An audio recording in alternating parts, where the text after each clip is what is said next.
Dhaggeeffattoota sagalee Oromiyaadhaa jaallatamoo akkuma odurraa dhaggeeffattanitti dhiheenya kana biyyaa fi biyya alaa kana keessatti illee ayyaana yaadannoo du'aa Minilik waggaa dhibbeessaa kabajuudhaaf warroonni ori'aa jiran afaanii fi barreeffamalleen summii daddarbataa jiran. Summiin kun lammiiwwan saboota mooticha sanirraa madaa qabanii laalessaa jira. Sababaa fi dhiibbaa mormiin deemaa jiru kun qabaatuu danda'u hayyoota ciccimoo qabannee dhihaannee jirra. Amma telefoonaan nu wajjin jiran. Isaan lamaan kanaayyuun beektanii garuu isin beeksisuudhaaf Atlaantaa Joorjiyaa irraa Dr. Muhammad Hassan Joorjiyaa State University keessatti barsiisaa seenaadha. Isaan lammataa ammoo Knoxville Tennessee irraa Dr. Asaffaa Jaalataadha.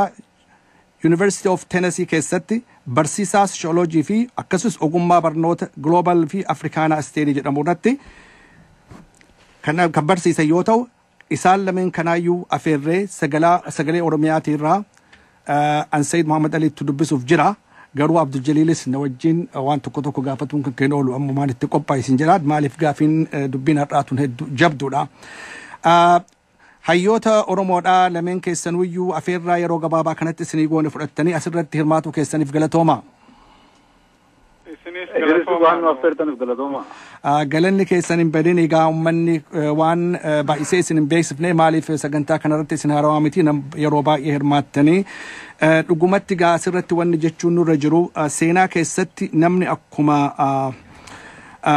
gara tokkoon hin faarfamaa kun ammootu hin abaaramaa akkana taasisu seenaa hunduma keessa jira. Mootummooti Habashaa keessaa kan hedduu namoonni saboonni cunqurfamoon akka hamatti abaaranii isa sanis abaarsan darbatan Atsee Minilik ta'uun beekamaadha.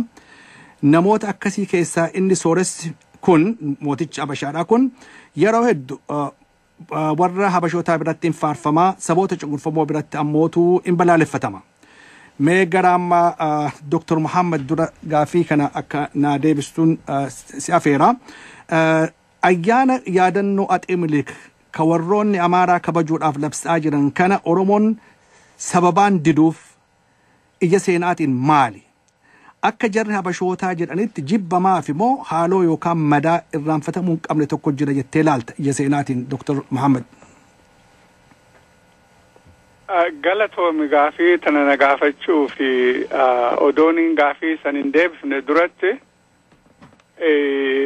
ummanni tokko waan isaanii kabajuu akka fedhanitti ni danda'anii sun rakkoon qabdu kan namni keenya if gaafachuun irra jiru Minilik Oromoo maal godhe waa takkaas waan gatii qabaa waan faayidaa qabaa maal godhe an takkallee hin arku ammoo wanni Oromoo inni godhe waa hedduu takka lafuma kaa'uu jecha mootummaa Oromoo meeqa kan inni cabsee balleessee akkan jiraanne akka ummanni Oromoo mootummaan qabne ka godhe gamaa irratti ummata keenya meeqaatu dhume san qofa kan hin ta'in ummanni keenya eega moohame booda bilisummaa dhabela irra guddaan namaa ammaan tanan beeku ummanni keenya amata dhibba meeqa ummata bilisummaa qabaatee boonee mataa ol qabatee namni sodaatee kabajamee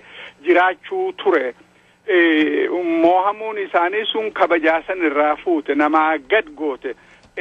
Bilisummaa dhabuu qofa kan hin ta'in lafa dhaban biyya isaanii keessatti lafa dhabaniiti gabbaarii tahanii nama gabbaruu turan jechuu.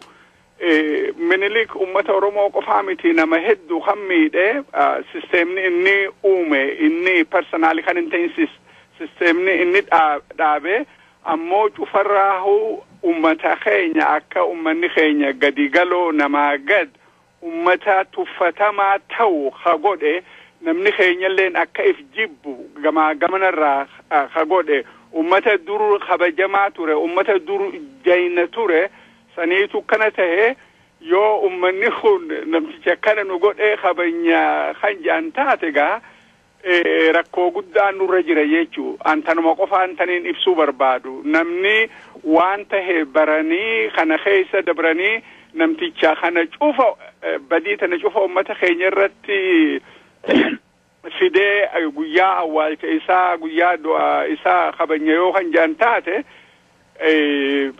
maal godhan gaa anta namarratti hin dhiisu. Dr. Asaffaa mee waan itti dabaltu yoo jiraate gaaffii lammataatti tarkaanfachuu kiyya duratti. Gaariidha.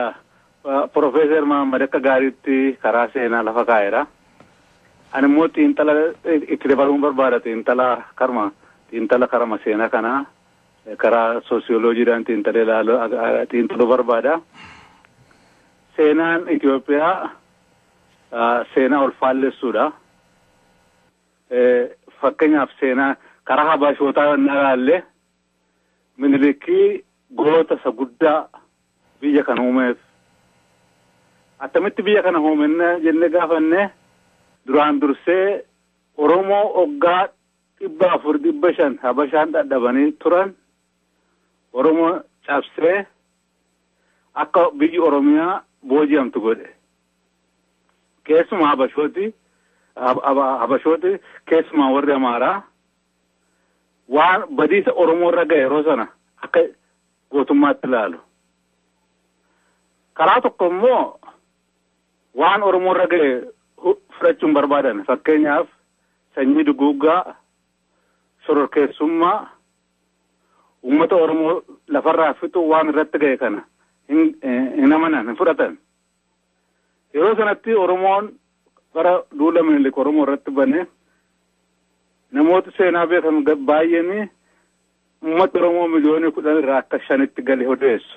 Kun attamitti ta'e naa jettanii duula qaama namarraa muruu, miila muruu, harma muruu, garboomsuu, beela itti bal'isuu, karaa danda'ame dhukkuba adda addaatti fiduudhaan uummata Oromoo fixuudhaan ture. Itti aansee akkuma sila Profeesar Mahammad jedhee karaa dinagdee, karaa hawaasaa, karaa poolitikaa badina ammana hin jenne uummata Oromoo irratti hojjete. Isa qofaa hin ta'in mootummaan isa teellaa dhufan illee akkuma isaatti duukaa bu'anii badiisa guddaa uummata Oromoo irratti geessisaa turan. Yeroo geessisan kan immoo hin amanan hin fudhatan. Habashooti hundi isaanii itti dabalee Tigrees itti dabalatee seenaa sobaa uummata Oromoo barsiisu fudhachuun barbaadan wanta Oromoo irratti hojjetan fudhachuun barbaadan wanta Teodiroos hojjete wanta Yohaannis hojjete wanta Minilik hojjete wanta Mallas dhiyoo kanatti hojjete fudhachuun barbaadan hin ganu garuu gaarummaa sabichaa gaarummaa seenaa Itoophiyaa uummata Oromoo barsiisu barbaadu. Karaa Oromoo monna ilaalle Oromoo Minilik mallattoo du'aa, mallattoo nama muruu, mallattoo sanyii duguuguu, mallattoo hattummaa, mallattoo nama saamuu, mallattoo nama garboomsuu, nama dubartoota gudeeduu, mallattoo dhukkubaatti ilaala Oromoon. Biyya Oromootti Minilikii fi kan isa fakkaatan kan isaan fidan hiyyuma, rakkina, gubachuu uummata Oromoo irratti fidan. Uummata Oromoo irratti wallaaluma, dukkana, rakkina mataatti fidan. Biyya Oromoo akkuma sila Profeesar Mahammad jedhee biyya isaa qabatanii lafa Oromoo, dinagdee Oromoo fudhanii jara kanaaf dabarsanii kennan. Innaa Minilik biyya Oromootti mana abiddaa yookiis immoo heeli jedhan mana gaannamaa Oromoo biyya Oromootti fidannaa jennee kaadamuu hin danda'u kun nu gaarumatti mul'isa. Kanaaf uummata Oromoo Minilik na dhaga'anii waan Teodiroos hojjete, waan Yohaannis hojjete, waan Haile Sillaaseen hojjete, waan Mangistuun hojjete, waan Mangistuu Hayilamaariyaam hojjete, waan Mallas hojjete hundootu itti dhaga'ama hin gubatu isaan waada rakkoo kan hundumaa waan itti dhaga'amuuf. Akkuma sila jedhe waan Minilik maqaa Minilik ka'uu dhaga'aman shororkeessummaa, sanyii duguuguu, qaama namarraa ciruu, dubartii gudeeduu, hanna wanta Oromoo irratti ga'e isaatti dhaga'ama. Egaa seenaan ol faallessu kun lamaan walitti haramuu hin danda'an. Kanammoo jarri kun hojjechaa jiran seenaa madaa kanatu uummata Oromoo tuttuqanii madaa Oromoo tuttuqanii agarsiisaa jiru. Seenaan Habashootaaf seenaan Oromoo kanaafitu walitti haramuu hin dandeenye walitti haramuus hin danda'u amma Oromoon ofirraa jara kana ofirraa buusuu danda'utti. Dr. Asaffaa Atis galatoomii ibsa bal'aa kennite. Kanaafuu gaafii lammataa san garuma Dr. Muhammad deebiseetiin kan sadaffaasiif kenna. Dr. Muhammad ammas gaafiin kun keeti sabaa himoota adda addaatirraa akka himamutti yookaan akka dhagahamutti wallisaan Itoophiyaa beekamaan tokko Teedii Afroo kan jedhamu lolli Minilik sabootaaf sablammoota kibbaarratti geggeesse lola faarfamaa yookaan lola karaa waaqayyoodhaatti faarfamu jechuudhaan dhiyeenya kana dubbatuun isaa nama hedduu yookaan lammiiwwan Oromoo hedduu dallansiisee jira. Lola akaakoof akaakayyuu Oromoodhaa fixe kana leellisee namni kun dubbatuun tuffii guddatti laalamee mormii kaasaa jira. Xiinxallaa hayyummaa seenaatiin dhiibbaan jechi kun dubbiin akkanaa hawaasota lameen jettuun ka Amaaraatii fi ka Oromoo jettu qabaatuu danda'u maal fakkaatamee xiinxallaa silaatiin? Gaafii gaarii san dura odoon hin deebifne Profeesar Asaffaan waa hedduu himee takka taniin duraan jee taniin irraanfadhee ummanni keenya eega caphe booda identitiin isaa namummaan isaa oromummaan isaa baddee naman tahin akka nama biraa akka tahan wannin godhin hin jirtu maqaan ummata keenyaa jijjiiramee maqaan dachii jijjiiramee namummaan ummata keenyaa namaa gad akka namummaan qabnetti ilaalamuu ture jechuu tana akka gaarii matatti qabachuu nama barbaachisa. Teed Afroo tan nagaafatte aan maqaa yogguu isa faarsannumaan dhagahaa sirba isaa takkaa dhagaheen beeku addunyaa keessa hin jirtu jechuu dandeessa. Dhagaheen beeku waan hin dhageenyeef gaafa biraatiin dubbadha. Inni amma daqiiqaa 10-15 dura yogguun dhagahu an waan amma jaan tanan jenne je'eeti haada jaanii tun takaaduutun yoo dhugaa taate pireeyara ummanni keenya irra kaa'ee itti jabaachuu nama barbaachisa. Addunyaa tanarratti yoo abbaan ifitti iyyee haqa ifitti abadan hanqa ammatti nu arrabsitan nu tuffattan namaa gad nu gootan tun arra booda nuti namni fudhatu ilmi Oromoo akka individualatti akka ummatattis tanan fudhannu yaani alattis biyya keessatti yoo namni itti bobbahe ilmi namaa kun beeytaa yogguu ati humna qabdu si kabajaa sirraa dhaabbata gartee akka xiinxalatti an yoo sirba isaa san hin dhageenye waan inni je'ees hin dhageenye waan hin dhagahin irratti yogguu dubbatan xiqqoo gaarii miti. Ammoo akka laalcha kiyyatti yoo wanni inni ja'an tun dhugaa taate waan dhugumatti hedduu nama aarsaati. Nama aarsuu qofa kan hin tahin ummanni kun hanqamta kan dammaqin rakkoo ummata keenyarra gahe madaa ummata keenyarra gahe haala ummanni keenya keessa jiru akkuma Profeesar Asaffaa reefu akka gaariitti deddeebisee jeetti akkam barin nama garsiisa really tuwaan dirree jiraati an tanumarratti hin dhaaba. Dr. Asaffaa kanuma wajjin naa deebiftaa yoo dabala qabaatte kanarratti illee gaaffiin sadaffaadha. Oromoon Minilikiin irraa hijaa yookaan gadoo yookaan haaloo hamtuu akka qabu ibsitanii jirtan. Hayyoonni Amaaraa garuu dhugaa tana haga ammaatti liqimsanii irra deddeebi'anii kana haguuguu barbaadan. Gadadoo Oromoon himatu kana isaan akka sheekootti fakkeessanii ilaalan sheekoo yookaan maatii tokko keessatti himamu jedhanii ilaalan. Isin hayyoonni seenaadhaa isin lamaanuu jechuudha. Roorroo tana mee akkamitti itti calliftan hayyoonni Oromoodhaan maal gochuu qaban akkamitti ilaaltame? Mee isa gaaffii isa taanutti sun nufin gaaffii isa Profeesar Mahammad Deebii kenna irrattani xiinxala wayii kennu barbaada. Bareeda. Akkuma sila jedhe Habashooti waan Minilik hojjetee gootummaatti ilaalu garuu gadi baasanii namatti himan baay'isanii gootummaa isaa kana garuu amma gadi ba'anii himachuun isaanii kun baay'ee nama ajaa'iba. Akka xiinxalee ilaalutti waan Teed Afroo jedhamu namichi jedhamu kun waan inni hojjetu booddee humnatu jira dee yaadan kun garuu speculationiidhuma akka xiinxalee ilaalutti forsi politikaal humna politikaatu teellaas jira.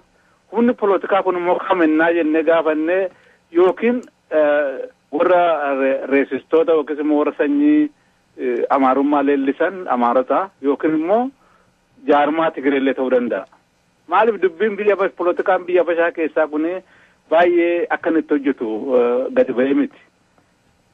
Yoo dhuguma dubbiin kun warra Amaaraa biraa dhufe ta'e maaliif yeroo kanatti kaasan ennaa jedhame gaafatame waan lama ta'uu danda'a yaada. Tokko abdii kutachuu waan isaan barbaadan ta'uu diduu Oromoo irraa waan barbaadan argachuu dhabuu isaanii akka duriitti Oromoo gadi fudhatanii deemuu dadhabuu yookiin immoo Oromoon humna hin qabu waan tokkollee hin qabu jaarmaan isaa ol duukaan dhaabbatu ofiisaaf ollolaa jira humna hin qabu yeroo kanatti Oromoodhaan waan fedhe naa jenne waan fedhe goone akkuma saawwaa Oromoof jala yaamna kan jiru fakkaata. Kanaaf xiinxala karaa baay'ee ilaaluun danda'ama. Yoo kan karaa Tigiree ta'e immoo Tigireen nama baay'ee horiidhaan bittee waan baay'ee akka isheen hojjechiiftu beekamaadha. Yoo karaa isaanii ta'e immoo namicha kana karaa isaanii bitanii akka namichi kuni Amaarotaaf Oromoota olitti naqanii akka Amaaraaf Oromoon ol nyaatan sirni Tigireen rakkoo keessa jiru akka inni jabaatee biyya sana keessatti mootummaa isaa akka dheereffatu barbaadu ta'a. Kanaaf lachuun isaanii taanaan Oromoon gar tokko qofaatti ilaalee Amaara qofaa ilaaluu hin danda'u. Karaa baay'ee Oromoo irratti jirni hafooti karaa baay'ee irratti hojjetanii waan jiraniifi Oromoon baay'ee dammaqee wanta jarrooti kun hojjechaa jiran dammaqee ilaaluudhaan ollaansoo isaa jabeeffatee Minilik akka waggaa dhibbaa Minilik kun akka hin kabajamne gochaa jabaatee hojjechuu qaba jedheen ilaala. Kanaaf Oromoon rafuun irra hin jiru rakkoo guddaatu irra ga'aa jira. Kana caalaa waan baay'een itti dhufuu danda'a. Kanaaf jabaatee lolachuuf qophaa'uu qaban jedhan. Galatooma Abdul Jaliil waan jettu. Tole gaariidha Dr. Asaffaa bakkuma ammaan tanaatillee irraa haasawaa jirtu kana irrattiin waa argaa jira. Gar tokkoon Teedii Afrootu waan kana lolli Minilik lola qulqulluudha akka Amarri Quddus jedhuun yookiin immoo Hoolii Woor jedhee dubbate jechuudhaatu odeeffamee ammoo achirratti hin dhaabbannee jaarmayni Samaayawii jedhamu kan Itoophiyaadhaan dimookiraasii fida jedhu waa'ee Minilik bara dhibbaa kana kabajnu malee jedhe bakka kabajnu malee jedheeti mootummaa irraa illee hedduu iyyannoo galfatee iyyannoon isaa sanillee nama dura bakka ge'uudhaaf ge'uu dhabasiidhaan beeku kageesse immoo natti hin fakkaatu gara kaaniin ammoo deebisaniiti isaanummaan san gara mataskaanaatti dubbii tana geessanii mataskaanaas harka akka nama warri keenya jedhutti maanoo tuysiisuu barbaadan fakkaatti hin beeku gara kaaniin ammoo warri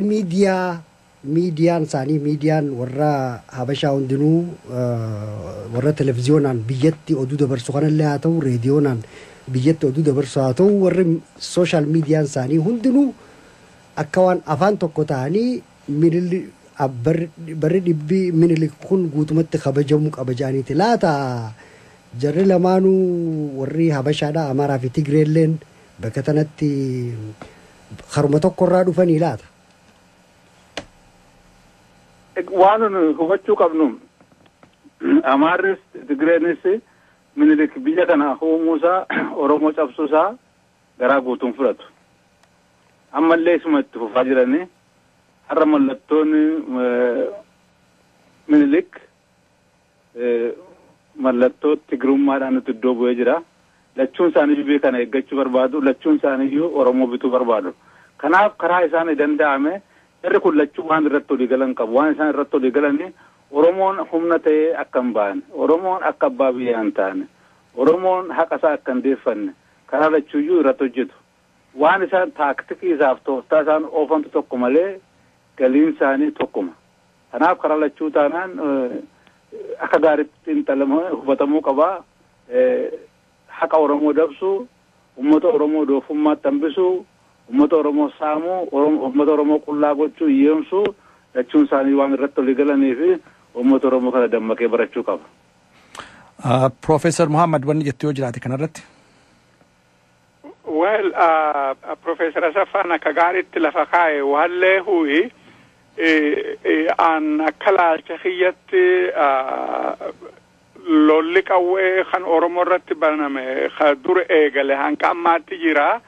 Zamana kana ammoo lola propagaandaa karaa meeqaan ka deemu jiru.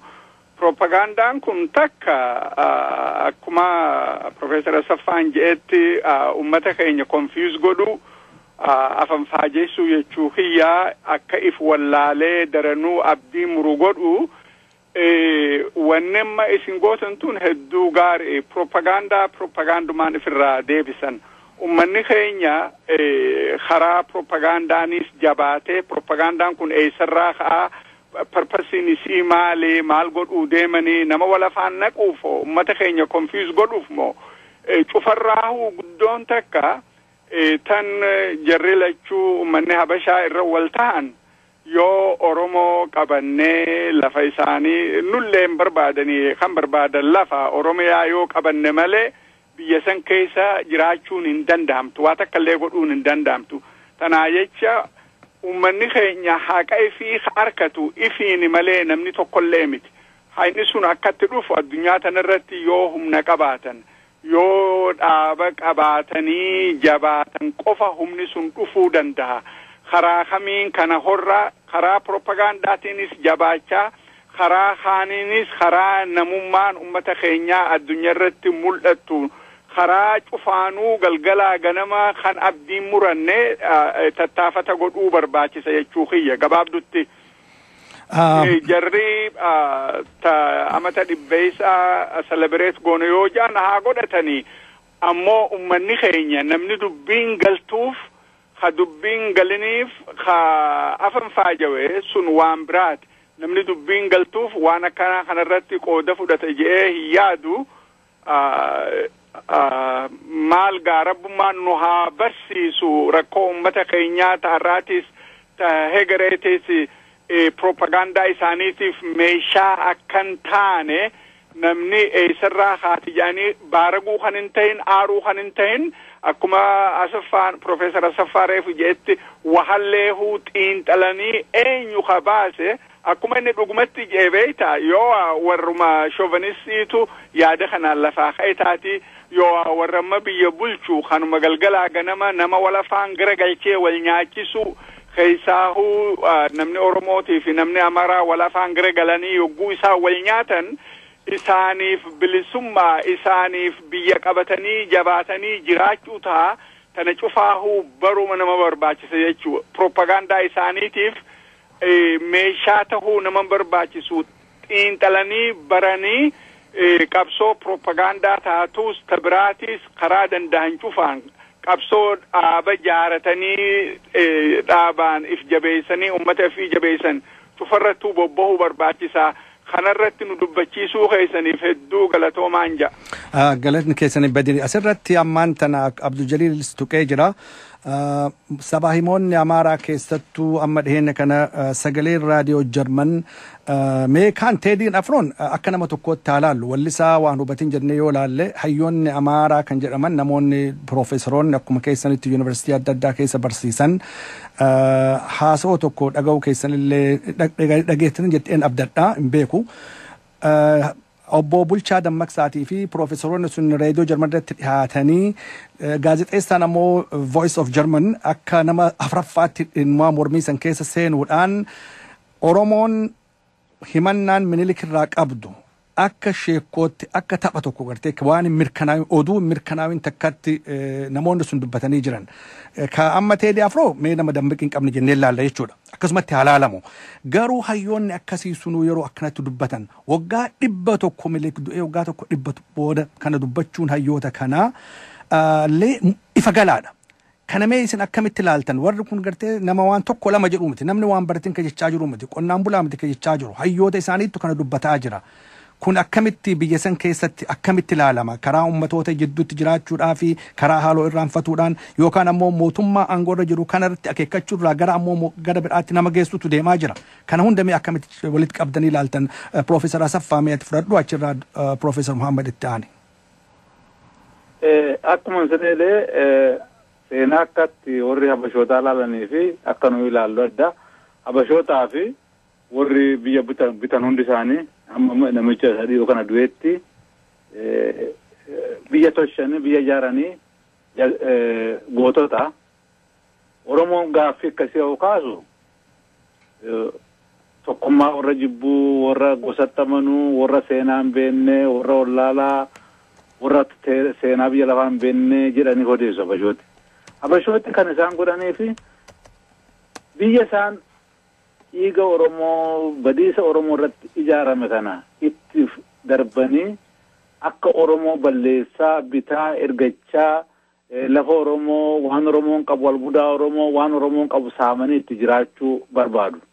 Kuni warra Amaaraa qofaatu hin ta'in an warra Tigreeyotaa wajjinis baay'ee haasa'ee ilaaleera.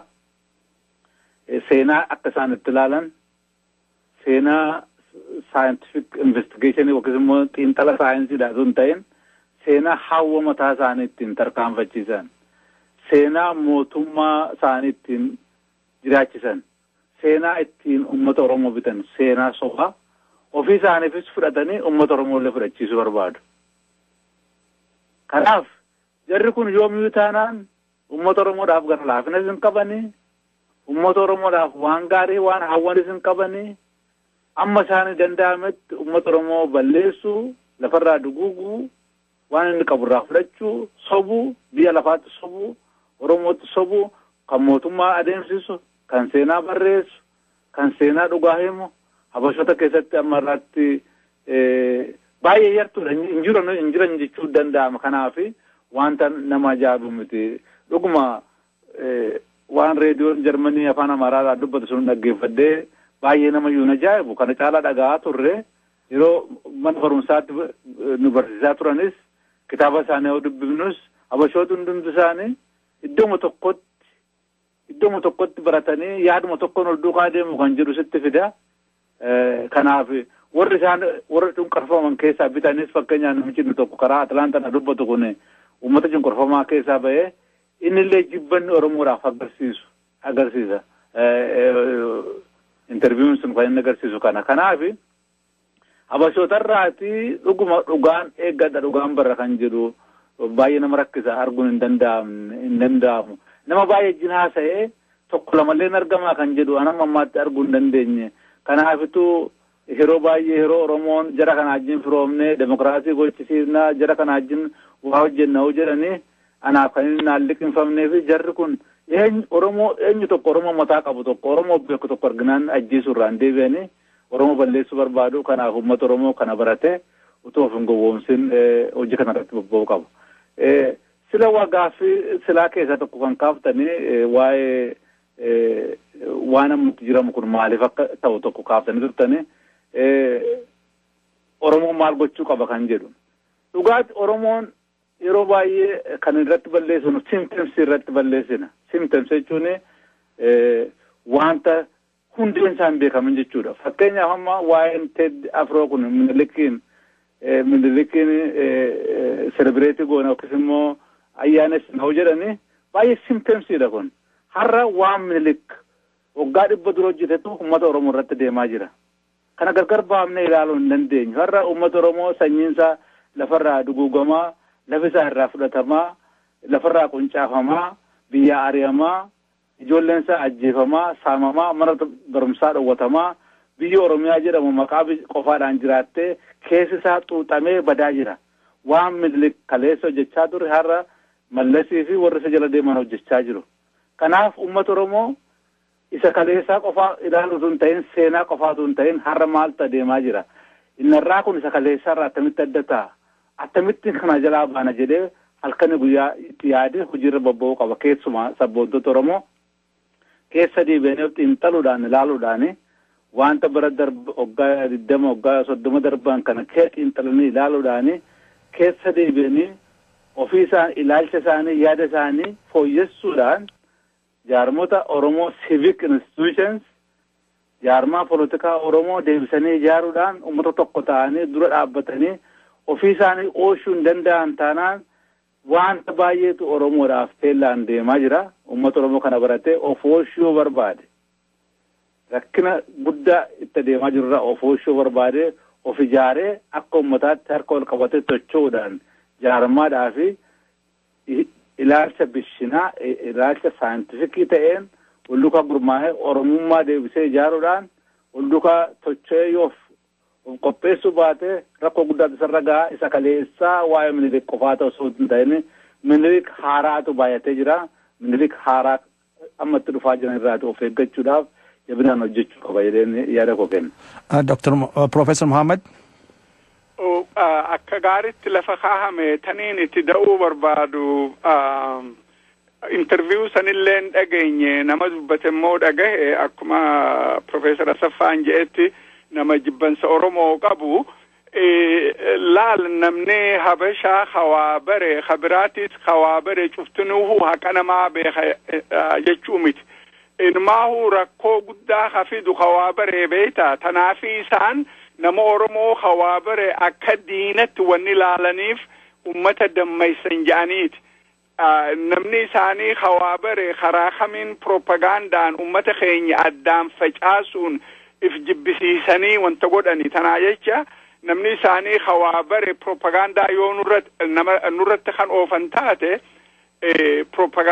propagandumaan deebi'aa guddaan ammoo karaa scientific taate waan Minilik ummata keenya irratti godhe waan wasanan qabne tanuma kattaabiin Minilik katabee lafa kaa'e namni faranjii yeroo san katabee lafa kaa'e haalan maanta biyya keenya keessa deemaa jira nama kuma dhibba meeqa kan dachirraa kaasan har'aan tana akkuma zamana Minilik san dachi namarraa fuudhan malee nama dachirraa hin kaafne har'a ummata keenya dachirraa kaasuu jiran gartee tanaa jecha propagandaa isaanii jibbansa isaanii namni isaanii hawaabare cuftunuu cufa jechuun dandahamtuu badaan haa jibbansa Oromoo lafee keessaa qabu bakka harka cufattu katabuunis afaaniin haasa'uunis waan Oromoo hamtuu jechuun duuban deebi'anii sana cufa keessaa kanu baasu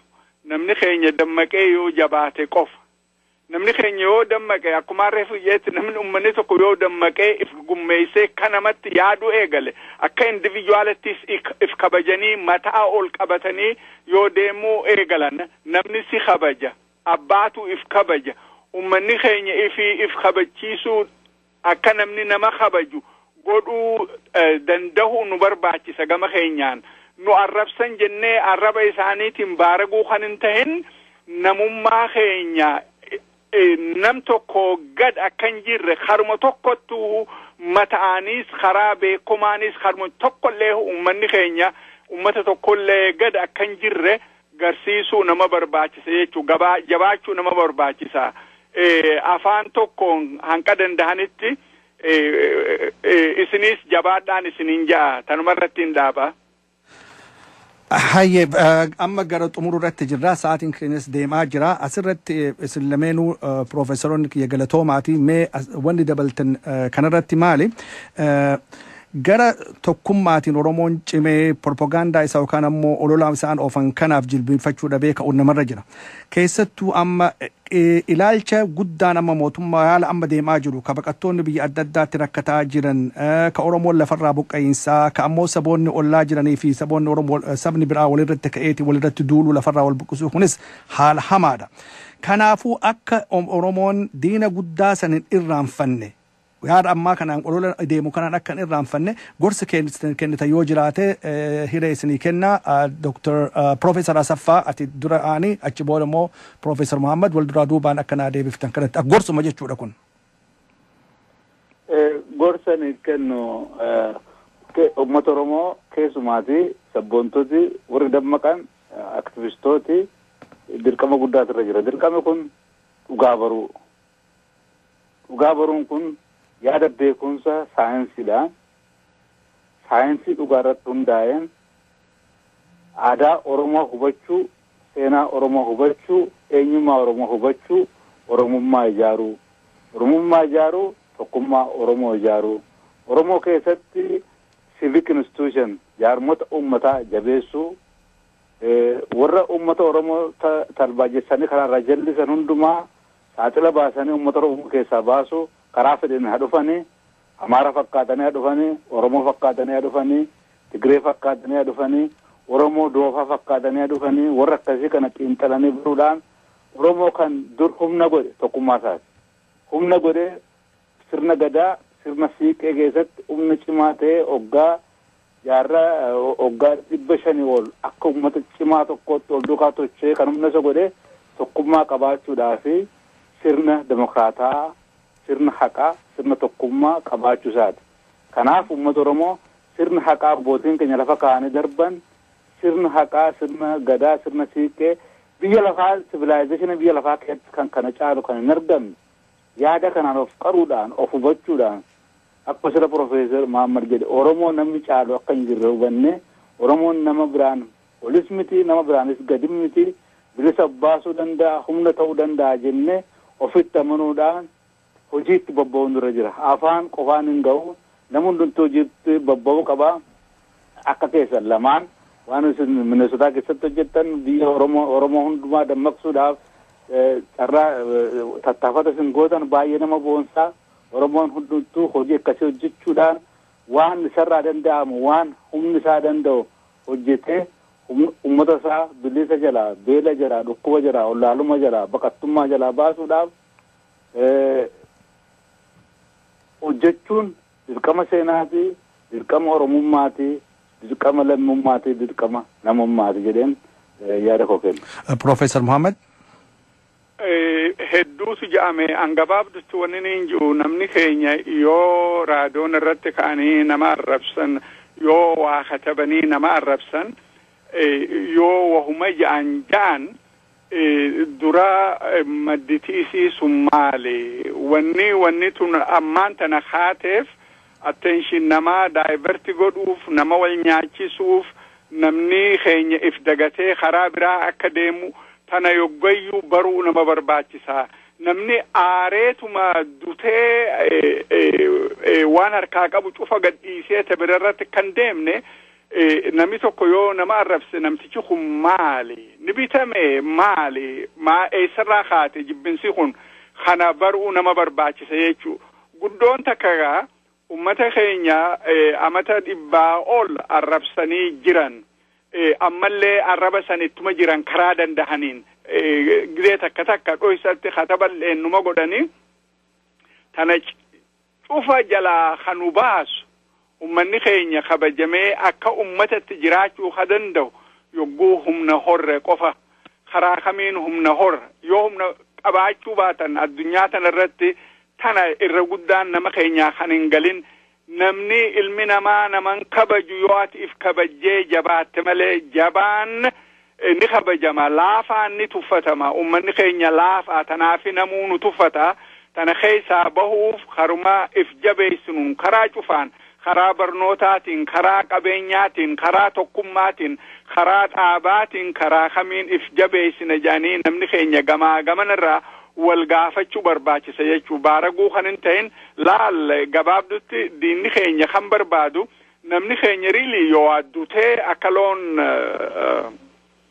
gammoojjitti dutee akka fiigu yoo abdii muratee akka harka kennee gabrummatti akka bitamu wanni akkasii sun hin jirtu abadan ummanni keenya abadanuma abdii murachuun qabu odoo wanni feete taatellee hanqa xiqqaan tokko namni hanqi xiqqaan tokko hamataa ol qabatee Oromoon boonu Oromummaan boonu jiraatutti kaayoon ummata keenyaa duuba deebi'uun dandeessu tursiisuu ni dandahan malee duuba deebi'uun dandeessu sanii jecha karaa dandahaniin akkami jabaannarratti bobba'uu nama barbaachisa jechuu galatoomaa tanumarratti hin dhaabaa. Isin lameenuu galatoomaa dhugumatti Profeesar Oromoo lameenuu buuleeyyii hayyoota dhugumatti yeroo nama barbaadan yeroo akkanaa kana ammoo jabaadha isinis uummatas jabeessaa galatoomaa sagantaa kanarratti hirmaachuu keessaniif yeroo biraa ammoo sagantaa biraatiin walitti deebinaa ulfaadhaa nagaatti gama kiyyaa fi gama Abduu Jaliilillee.